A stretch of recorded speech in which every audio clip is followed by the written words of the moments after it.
I would say explaining Tyler Graves would be... Thank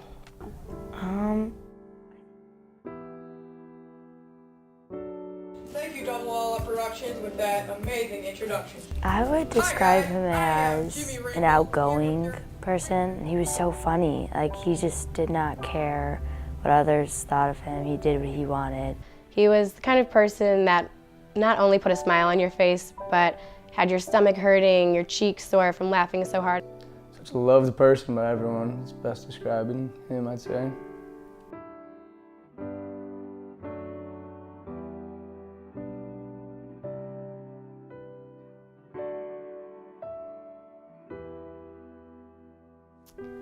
So on one snow day, I believe our sophomore year of high school, me and Kate Blessing went to Panera to meet Tyler for lunch, and we walk in and we noticed something a little different about him, and he said, "Girls, please take pictures of the steps that I put in the side of my hair." We're like, steps?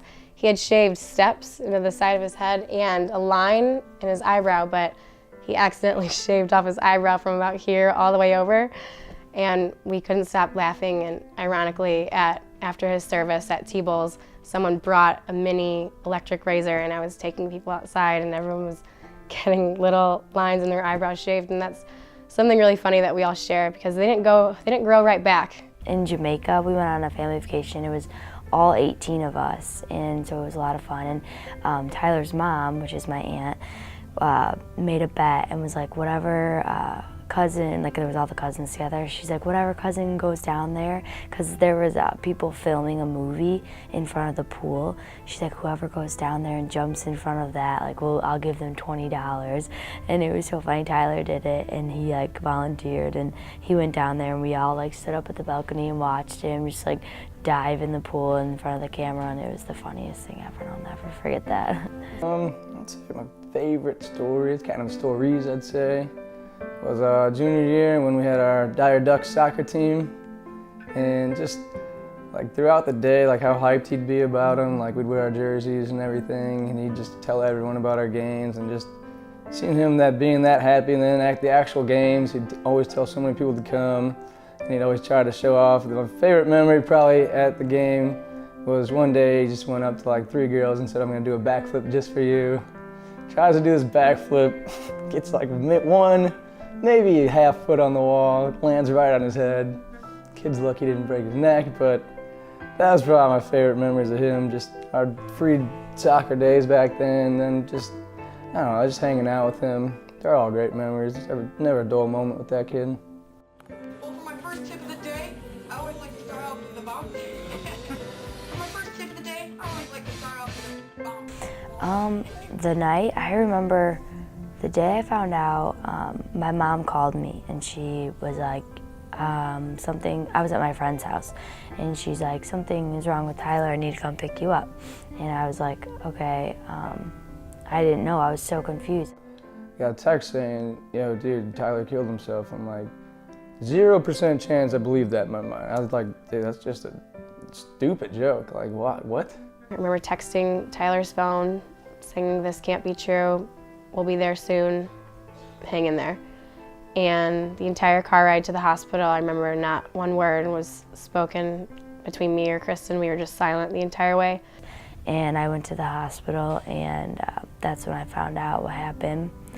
And it was really hard, because right when I walked up, I still had no idea. And then my grandma and my mom ran up to me and they hugged me, and they said, like, Tyler's gone, and I had no idea. And then they let us go in the room and see him, and I got to say like goodbye to him, and my mom told me to kiss him on the forehead, so I did, and I felt bad, like there was tears rolling down my eyes on him, and it was just horrible. Like, I will never forget that. There was about 100 people packed underneath the emergency underpass where the ambulances come through, and everyone was just crying, holding each other, and all of the parents just not knowing what to say to us. The reality finally set in then, I was just like inconsolable at that point. Just, oh man, it's awful. Everyone just, so many people there.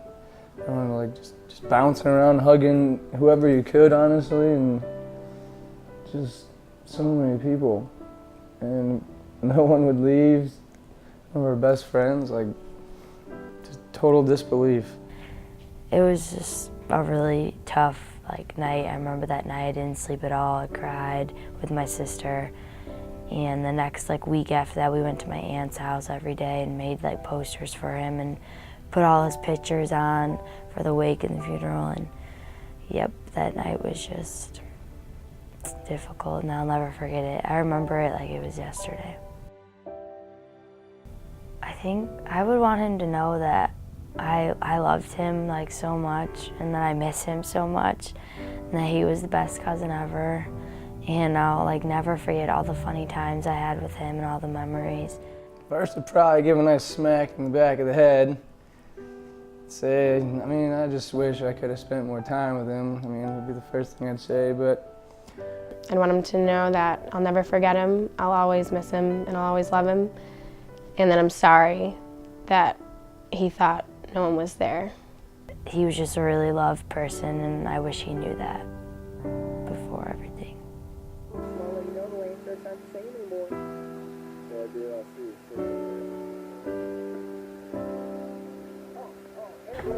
I think it's shown me a lot, to realize you can't take your life as much as, as hard as things get, you're here for a reason, I believe, and life's too short to be anything but happy. I realized after everything that's happened, and family definitely means the most to me.